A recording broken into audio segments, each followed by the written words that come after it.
શુક્રવારે મોડી રાત્રે વ્હાઇટ હાઉસના ઇતિહાસમાં પહેલીવાર એવું બન્યું જ્યારે બે રાષ્ટ્રના વડાઓ વચ્ચે ઉગ્ર બોલાચાલી થઈ અને વાતનું વત્તેસર ત્યાં સુધી થઈ ગયું કે વ્હાઇટ હાઉસમાં મહેમાન બનીને આવેલા એક રાષ્ટ્રના વડા વાતચીત અધવચ્ચે છોડીને જ ઊભા થઈ ગયા અને વ્હાઇટ હાઉસમાંથી બહાર નીકળી ગયા. શું છે આખી ઘટના, વિગતે વાત કરીએ. નમસ્કાર, બીબી ન્યૂઝ ગુજરાતમાં હું સુભાષ આપનું સ્વાગત કરું છું. શુક્રવારે મોડી રાત્રે વ્હાઇટ હાઉસ ખાતે અમેરિકાના રાષ્ટ્રપતિ ડોનાલ્ડ ટ્રમ્પ અને યુક્રેનના રાષ્ટ્રપતિ ઝેલેન્સ્કીની મુલાકાત થઈ.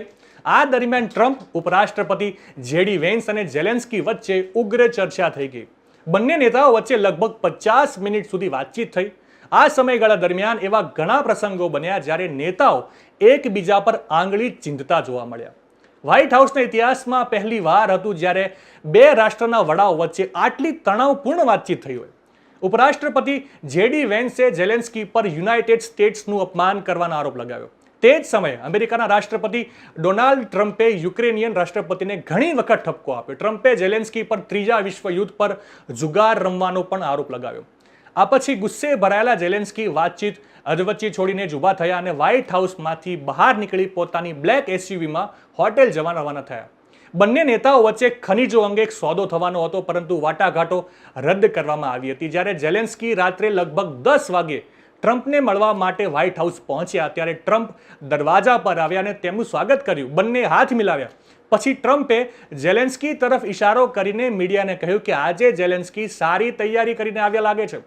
બંને રાષ્ટ્રપતિઓ વ્હાઇટ હાઉસના ઓવલ હાઉસ પહોંચ્યા. અહીં બંને વચ્ચે મીડિયાની સામે વાતચીત શરૂ થઈ.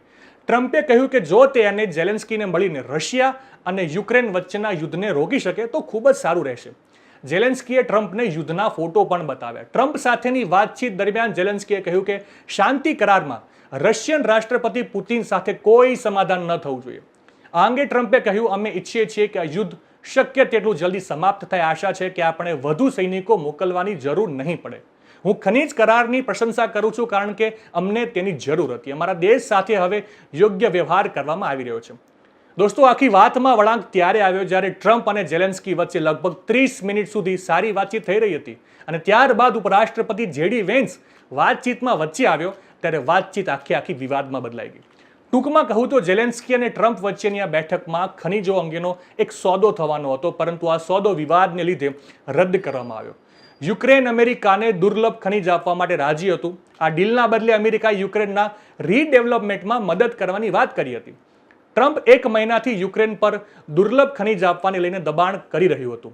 એવું થવા પર અમેરિકી ફંડિંગ રોકાવાની ધમકી પણ આપી હતી. જોકે હવે આખો કરાર આ વિવાદને લીધે માળીએ ચડી ગયો છે. આગળ શું પરિણામ આવશે એ તો સમય જ કહેશે. નવા સમાચાર, નવી અપડેટ સાથે ફરી મળીશું. ત્યાં સુધી મને રજા આપશો. નમસ્કાર.